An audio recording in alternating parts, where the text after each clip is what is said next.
सभी को बहुत बहुत नमस्कार। कैसे आप सभी दोस्तों? आज जो हम ये वीडियो करने वाले हैं वो स्पेशली रीड को लेकर जो बच्चे तैयारी कर रहे हैं उनके लिए तो इम्पोर्टेंट है ही, साथ ही साथ लिटरेचर की वो बच्चे जो स्कूल लेवल पर या कॉलेज लेवल पर ग्रेजुएशन पोस्ट ग्रेजुएशन को लेकर तैयारियां कर रहे हैं उनके लिए भी काफी इंपॉर्टेंट होगा। वीडियो स्टार्ट करने से पहले रीड के उन स्टूडेंट्स से सिलेबस को लेकर और जो लैंग्वेज है उसको लेकर हम चर्चा करने वाले हैं, जिनमें अब भी लैंग्वेज को चूज करने को लेकर एक कंफ्यूजन अभी भी क्रिएट हुआ पड़ा है। जैसा कि आपको पता है कि रीड के फॉर्म ऑनलाइन होने स्टार्ट हो चुके हैं, लेकिन अब भी काफी बच्चों में ये कंफ्यूजन है कि हम चाहे वो लेवल फर्स्ट के स्टूडेंट्स हो चाहे वो लेवल सेकंड के स्टूडेंट्स हो, बट अब भी उनमें ये कंफ्यूजन है कि लैंग्वेज फर्स्ट को इंग्लिश के रूप में चुना जाए या फिर इंग्लिश को लैंग्वेज सेकंड में लिया जाए। तो दोस्तों, पहले ये कंफ्यूजन आपको दूर करना होगा। मेरी जो व्यक्तिगत सलाह आप लोगों को रहेगी वो ये है कि आप इंग्लिश को लैंग्वेज सेकंड में चूज करें। इसका एक रीजन है कि जैसा आप लोगों ने सिलेबस देखा होगा ठीक से, फिर भी हम यहां ये चर्चा करें कि जो लैंग्वेज फर्स्ट का जो सिलेबस है इंग्लिश का, वो काफी बड़ा सिलेबस है।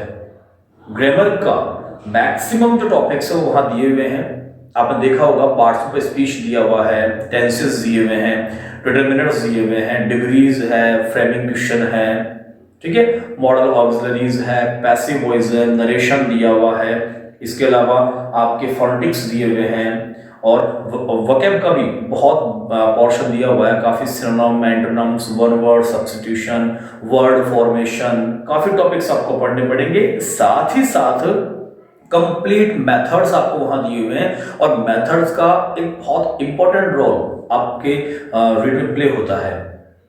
जबकि सेकंड लैंग्वेज की अगर हम बात करते हैं इंग्लिश की, तो उसमें ग्रामर के कुछ टॉपिक, एक लिंकिंग डिवाइस नाम से है, एक आपका सब्जेक्ट वर्ब एग्रीमेंट टॉपिक है ग्रामर को लेकर, जो भी अलग से न पूछकर पिछले एग्जाम की तरह हो सकता है अनसीन प्रॉज पैसेज के अंदर ही आपको क्वेश्चन पूछ लिया जाए, उसमें इन्फरेंस पूछा जाता है। इसके अलावा फोनेटिक्स है। लैंग्वेज सेकंड में कुछ लिटरेचर का पोर्शन है और लिटरेचर भी काफी डीप नहीं है, केवल डेफिनेशन बेस्ड लिटरेचर वहां पूछी गई है, जिसमें कुछ फिगर ऑफ स्पीच वगैरह आप लोगों से पोएट्री में से पूछा जाएगा। फोनेटिक्स है और फिर मेथड्स है। केवल बहुत कम सिलेबस है और बहुत कम टाइम में आप लैंग्वेज सेकंड के सिलेबस को आप कवर कर सकते हैं, क्योंकि समय ज्यादा आपके पास में नहीं है। तो मेरी जो व्यक्तिगत राय है वो ये है कि आप भाषा सेकंड में आप इंग्लिश को चुने। हम जो सेशन स्टार्ट करने वाले हैं वो लैंग्वेज सेकंड के जो कुछ टॉपिक्स हैं उनको लेकर हम लोग चर्चा करने वाले हैं। आज जो टॉपिक हम लोग यहां करने वाले हैं लैंग्वेज सेकंड को लेकर, वो टॉपिक होगा आपका फिगर ऑफ स्पीच। और फिगर ऑफ स्पीच काफी इंपॉर्टेंट रोल प्ले करेगा आपकी रीड की एग्जाम में लैंग्वेज सेकंड में। देखिए, फिगर ऑफ स्पीच जो टॉपिक है, फिगर ऑफ स्पीच को इंग्लिश में फिगरेटिव स्पीच हम लोग कहते हैं, एंड एक ऑर्नामेंटेशन का काम करते हैं इंग्लिश लैंग्वेज में। इंग्लिश लैंग्वेज को, आपके सेंटेंस को सजाने का काम करते हैं और भी अधिक अट्रैक्टिव बनाने का काम करते हैं, ठीक है। आज जो हम फिगर स्पीच जो यहां लेने वाले हैं वो हम दो फिगर ऑफ स्पीच को लेकर चर्चा करेंगे। एक होगा आपका सिमिली और दूसरा जो फिगर ऑफ स्पीच होगा वो होगा metaphor. Okay, simile and metaphor, इन दोनों जो आपके फिगर ऑफ स्पीच है इनकी हम लोग चर्चा करने वाले हैं। आपको यह ध्यान रखना है कि किसी भी पोएट्री में किसी भी सेंटेंस को, किसी भी लाइन को और अधिक अट्रैक्टिव बनाने के लिए हम इन फिगर ऑफ स्पीच का यूज करते हैं। आप किसी सेंटेंस को सिंपल वे में बोलते हैं या उसको और अधिक सजाकर बोलते हैं, तो उसके लिए आपका फिगर ऑफ स्पीच क्या करता है, बहुत यूजफुल होता है। अब देखिए, हम बात करें सिमिली की, तो पहले तो आपको यह जानना जरूरी है कि सिमिली और जो मेटाफर है ये लाइक कंपैरिजन का काम करते हैं, कंपैरिजन का, ठीक है। पर आपको ये ध्यान रखना है कि दोनों में एक माइनर डिफरेंस है, उस डिफरेंस को आपको ध्यान में रखना है, जो काफी बच्चों के अंदर छोटा सा जो कंफ्यूजन क्रिएट होता है उसको हमें दूर करना है। देखिए सिमिली की अगर हम बात करते हैं, अगर आप काफी अच्छे से विस्तार से पढ़ना चाहते हैं, तो अगर हम सिमिली की बात करते हैं तो सिमिली जो वर्ड है इसको हमने एक जो लैटिन भाषा है, लैटिन भाषा का एक वर्ड है सिमिलीज, ठीक है। The word simile is derived from the Latin word similis which means likeliness, okay. कि जो सिमिली है उसे लैटिन भाषा के सिमिली से लिया गया है और जिसका लिटरल जो मीनिंग होता है वो लाइकलीनेस होता है, समानता होती है। तो जैसा कि आपको इस वर्ड से ही पता चल रहा है कि सिमिली क्या करता है, सिमिली जो होता है वो सिमिलैरिटी बताता है, समानता बताता है, ठीक है।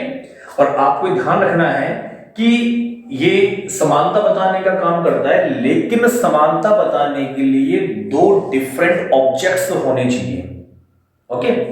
सिमिली जो होता है वो दो असमान चीजों में समानता बताने का काम करता है। एक जो क्वालिटी है, दो डिफरेंट चीजों की एक क्वालिटी को क्या करता है, वो कॉमन जो उसकी समानता बताता है, ठीक है। तो हम ये कह सकते हैं सिमिली के लिए कि similarity between two dissimilar things, ठीक है। कि दो असमान चीजों में तुलना बताने पर क्या होता है, वो आपका वो होता है सिमिली, ठीक है। साथ ही साथ सिमिली की पहचान करने के लिए, सिमिली की सेंटेंस में पहचान करने के लिए लाइक एंड एज जैसे वर्ड्स ऑफ कंपैरिजन का यूज किया जाता है, ओके। तो ध्यान रखना है सिमिली क्या होता है, दो डिसिमिलर जो चीजें होती है, असमान जो डिफरेंट जो ऑब्जेक्ट्स होते हैं उनमें क्या बताता है, सिमिलैरिटी बताएगा।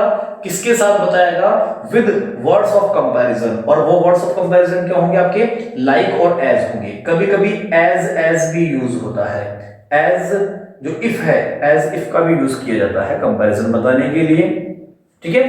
अब देखिए आप मेटाफर जो है, अभी एग्जांपल से मिलेंगे इनको। मेटाफर जो है, मेटाफर को ग्रीक एक वर्ड है मेटाफेरो, ठीक है। एक ग्रीक भाषा का वर्ड है मेटाफेरो। मेटाफेरो से मेटाफर बना है और जो मेटाफर है उसका मतलब होता है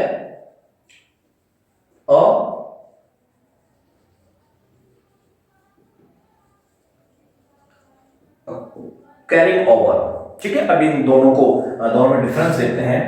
आपको सिंपली ये याद रखना है कि जो सिमिली का यूज होगा वो भी कंपैरिजन के लिए होता है और मेटाफर का जो यूज होता है वो भी कंपैरिजन के लिए होता है, लेकिन दोनों में कंपेयर करने के तरीके अलग अलग होते हैं, ठीक है।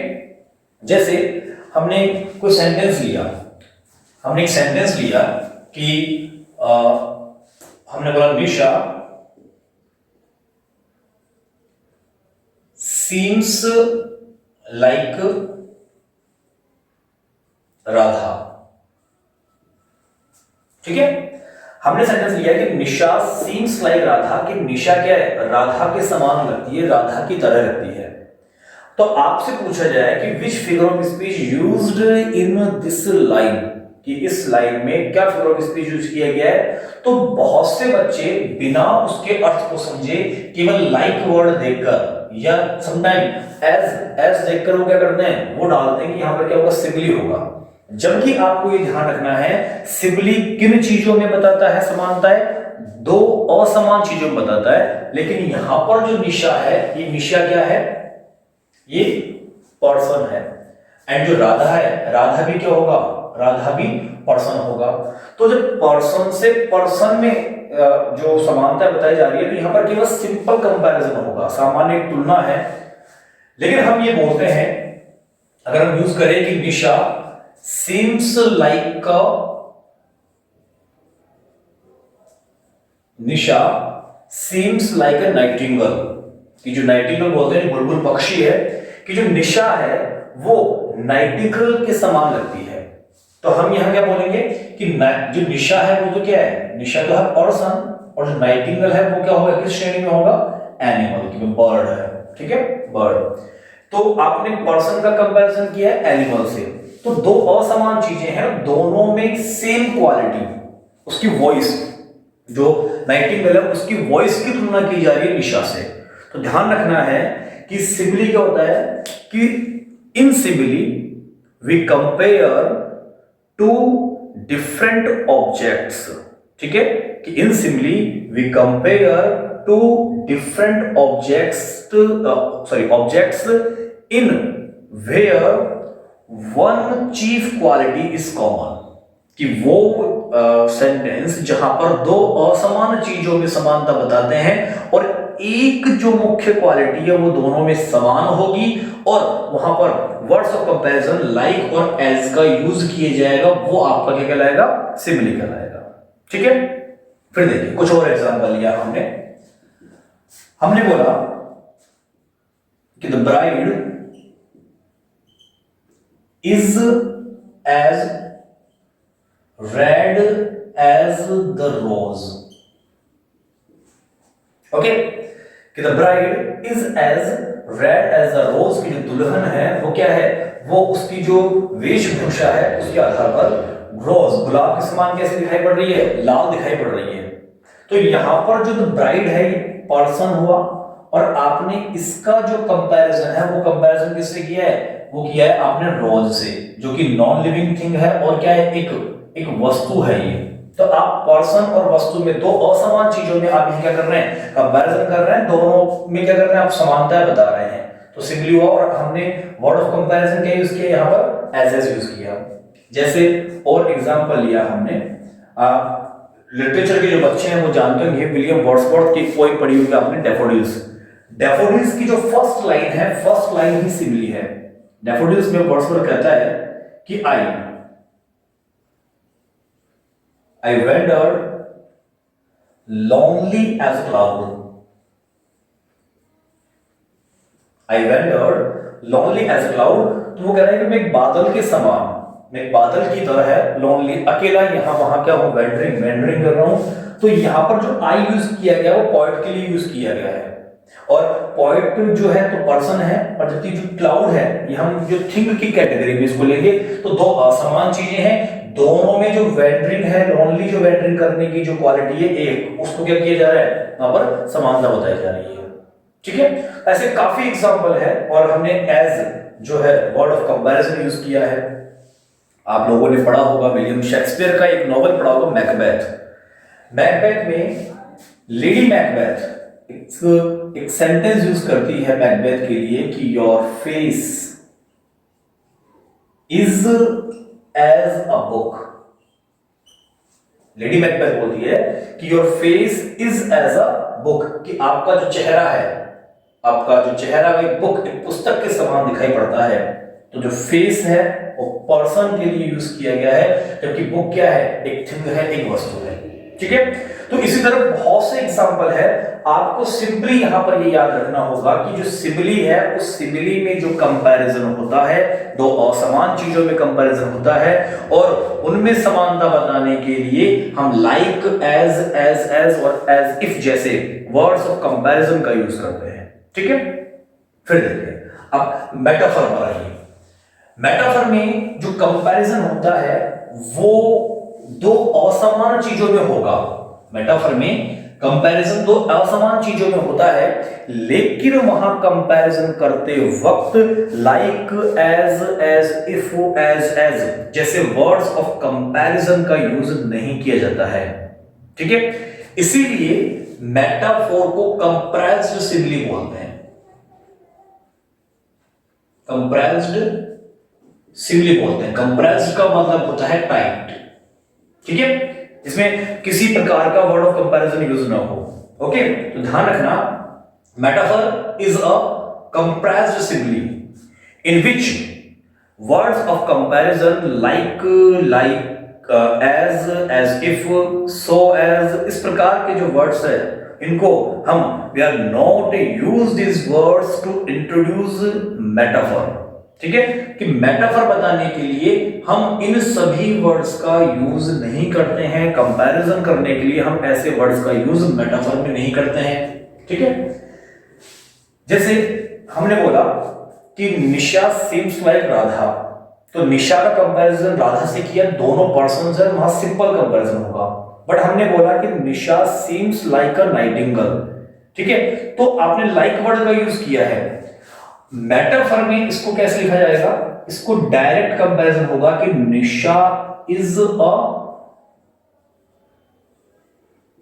Is a Nightingale. डायरेक्ट आपको यूज करना है। डायरेक्ट आपने जो निशा है उसकी जो एक तुलना है या उसकी जो क्वालिटी है वो किससे कंपेयर की है? नाइटिंगेल से कंपेयर की है, बिना किसी लाइक, एज जैसे वर्ड्स का यूज किए हुआ।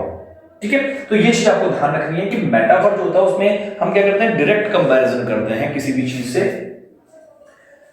जैसे हमने एक एग्जांपल लिया, हमने कहा कि life is a dream. Life is a dream, हम बोलते हैं life is like a dream, कि जो जीवन है वो एक सपने के समान है। तो लाइक का यूज करते सिंपली हो जाएगा, बिना आप कंपैरिजन के वर्ड्स का यूज कर रहे हैं, तो वहां क्या होगा? आपका मेटाफर होगा। एक एग्जांपल जो एग्जाम में काफी पूछा जाता है कि the camel is the ship of the desert. The camel is the ship of the desert, कि जो कैमल है, जो ऊंट है, वो डेजर्ट का, रेगिस्तान का जहाज माना जाता है। इसकी जगह अगर हम सेंटेंस यूज करते हैं कि the camel is like the ship of the desert, कि एक डेजर्ट के शिप के समान हम ऊंट को मानते हैं, तो वहां पर वो सिमिली होगा।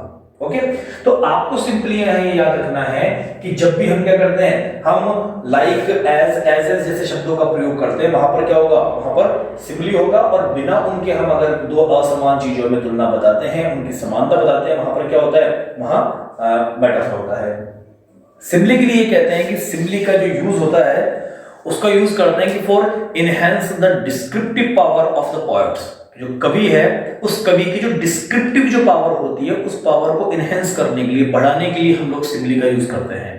ठीक है, तो काफी एग्जाम्पल भी इसके पूछे जाते हैं। आपको पोएट्री में भी ये काफी कारगर होता है। कुछ और एग्जाम्पल हम ले दोनों की कंपैरिजन में, सिमिली के और मेटाफर के कंपैरिजन में अगर हम कुछ एग्जाम्पल और लेते हैं, तो एग्जाम्पल से पहले अगर हम दोनों को कंपेयर करके इनकी डेफिनेशन को हम यूज करना चाहें, आप लिखना चाहें तो आप लिख सकते हैं। हम कहते हैं कि every simile can be compressed into a metaphor,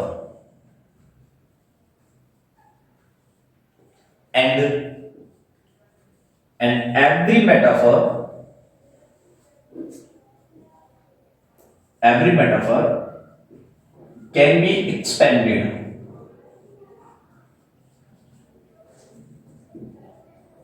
into a simile. Every simile can be compressed into a metaphor and every metaphor can be expanded into a simile. इसका मतलब है, आप देखिएगा कि सिमिली में जब हम वर्ड्स ऑफ कंपैरिजन का यूज करते हैं तो सेंटेंस थोड़ा बड़ा हो जाता है, जबकि मेटाफर में छोटा होगा विदाउट वर्ड्स ऑफ कंपैरिजन। तो किसी भी सिमिली को जब हम कंप्रेस्ड करते हैं, इंप्लाइड करते हैं, ठीक है, कम करते हैं, तो वो होता है आपका मेटाफर। और अगर मेटाफर को आप एक्सपेंड करते हैं, बढ़ाते हैं, तो वो क्या होगा? आपका सिमिली होगा। आप ध्यान रखिएगा, डिफरेंस ध्यान रखिएगा कि जो सिमिली है, उस सिमिली में जो आपका जब हम यूज करते हैं, सिमिली में जब कंपैरिजन करते हैं, तो सिमिली का कंपैरिजन होता है एक्सप्लिसिट होता है। ठीक है, सिमिली का कंपैरिजन एक्सप्लिसिट होता है, जबकि मेटाफर का जो कंपैरिजन होता है वो इम्प्लिसिट होता है। ठीक है, अच्छा, एक्सप्लिसिट का होगा स्पष्ट, और ठीक है, और इम्प्लिसिट होगा इसका मतलब क्या होगा? अस्पष्ट कंपैरिजन होता है। जो मेटाफर है, मेटाफर में जो कंपैरिजन होता है वो इम्प्लाइड कंपैरिजन होता है। कंपैरिजन जो होगा वो सजेस्टिव होगा, ठीक है। तो इतना डीप जाने की आवश्यकता नहीं है, आपको सिंपली ध्यान रखना है कि सिमिली में कंपैरिजन करने के लिए लाइक, एज इफ जैसे वर्ड्स का यूज करते हैं, जबकि मेटाफर में comparison without the words of comparison होगा, ठीक है। अब देखिए कुछ एग्जांपल लेते हैं हम लोग। हमने एक एग्जांपल लिया कि शी, सिमिली का, कि she is as cunning as a fox. किसी लड़की के बारे में कहा कि वह क्या है, तो एक फॉक्स, एक लोमड़ी के समान क्या है, कनिंग है, चतुर है, चालाक है। तो यहां पर आप कंपैरिजन कर रहे हैं, उसकी जो कनिंगनेस है, चतुरता है, उसका कंपैरिजन कर रहे हैं, पर्सन का कंपैरिजन आप एनिमल्स कर रहे हैं, और उसके लिए यूज क्या लिया आपने, words of comparison as use किया, तो यहां सिमिली होगा। जबकि आप सेंटेंस अगर डायरेक्ट बोलते हैं कि शी इज अ फॉक्स, कि वह क्या है, एक फॉक्स है, एक लोमड़ी है, तो आपने क्या किया, आप क्वालिटी बता रहे हैं उसकी क्वालिटी बता रहे हैं, कनिंगनेस, लेकिन आपने इन वर्ड्स का यूज नहीं किया है। आपने क्या किया, आपने डायरेक्ट बोला कि वो क्या है, एक फॉक्स है। हमने कहा कि she is as innocent as an angel, कि वह एक एंजल, एक फरिश्ते, एक देवदूत, एक परी के समान क्या है, इनोसेंट है, मासूम है। तो आप एक जो पर्सन का कंपैरिजन आप एंजल से कर रहे हैं, डिफरेंट थिंग्स है, और आपने एजेस का यहां पर यूज कर दिया है, ठीक है। और आप उसकी एक जो इनोसेंट है, मासूमियत, उस मासूमियत का कंपैरिजन कर रहे हैं इन वर्ड्स के साथ में। लेकिन इसी सेंटेंस को अगर हम ऐसा लिखते हैं कि she is an angel, she is an angel, की एक एंजल है, तो आपने बिना इन वर्ड्स का यूज किया, मेटाफर हुआ। काफी एग्जांपल है, जैसे हमने एक एग्जांपल लिया कि time is as precious as money, कि समय क्या है, धन, पैसे के समान क्या प्रेशियस है, एक बहुमूल्य है, अमूल्य है। तो आप टाइम का कंपैरिजन कर रहे हैं मनी से, टू डिफरेंट थिंग्स का कंपैरिजन कर रहे हैं with words of comparison as, जबकि आप लिखते हैं कि टाइम इज मनी, इस समय क्या है, मनी है, पैसा है, तो आपने कंपैरिजन किया डायरेक्ट, बिना किसी वर्ड्स के। तो ध्यान रखना, ऐसे काफी एग्जांपल है, सिंपली आपको ध्यान रखना है। एक बार वापस मैं आप लोगों को रिवाइज करवाता हूं कि सिमिली और मेटाफर दोनों में कंपैरिजन किया जाता है टू डिफरेंट ऑब्जेक्ट्स में, ठीक है। सिमिली में जब हम कंपैरिजन करते हैं तो कंपैरिजन करते वक्त एज, लाइक, एज इफ जैसे वर्ड्स ऑफ कंपैरिजन का यूज किया जाता है, और कंपैरिजन एक्सप्लिसिट होगा, स्पष्ट कंपैरिजन होता है। जबकि मेटाफर में कंपैरिजन करने के लिए वर्ड्स ऑफ कंपैरिजन का यूज लाइक, एज इफ का यूज नहीं होता है। इंप्लिसिट कंपैरिजन होगा, इंप्लाइड कंपैरिजन होता है, सजेस्टिव कंपैरिजन होता है, ठीक है। और एक metaphor is a compressed simile बोलते हैं इसको, ठीक है, टाइट होता है। सिमिली का जो एक कंप्रेस्ड जो फॉर्म होगी वो मेटाफर होगी है, जबकि मेटाफर का जो एक्सपेंडेड जो फॉर्म होता है वो आपका सिमिली होगा, ठीक है। और यहां पर इन वर्ड्स का आपको यूज नहीं करना है, डायरेक्ट आपको कंपैरिजन करना है। तो ये आपका सिमिली और मेटाफर है, और जहां तक है आपको सिमिली और मेटाफर में डिफरेंस करना यहां आ गया होगा, ठीक है। और भी फिगर ऑफ स्पीच है, आपके जो पर्सोनिफिकेशन है, जो एजोनेंस है, एलिटरेशन है, ठीक है, इनका हम जो नेक्स्ट सेशन है उस नेक्स्ट सेशन में हम बाकी की जो फिगर ऑफ स्पीच है उनको लेकर हम लोग डिस्कशन करेंगे, ठीक है। जो बच्चे नए अब इस वीडियो से जुड़ रहे हैं वो जो YouTube पर हमारा चैनल है विजन इंग्लिश क्लासेस, उसे एक बार सब्सक्राइब कर लीजिए, बेल आइकन को दबाइए, ताकि आगे के जो वीडियोस की जो नोटिफिकेशन है वो रेगुलर आप सभी बच्चों के पास में पहुंचते रहे, ठीक है। मिलते हैं नेक्स्ट वीडियो में नए एक टॉपिक के साथ में, तब तक के लिए आप सभी से बहुत बहुत धन्यवाद। Thank you very much.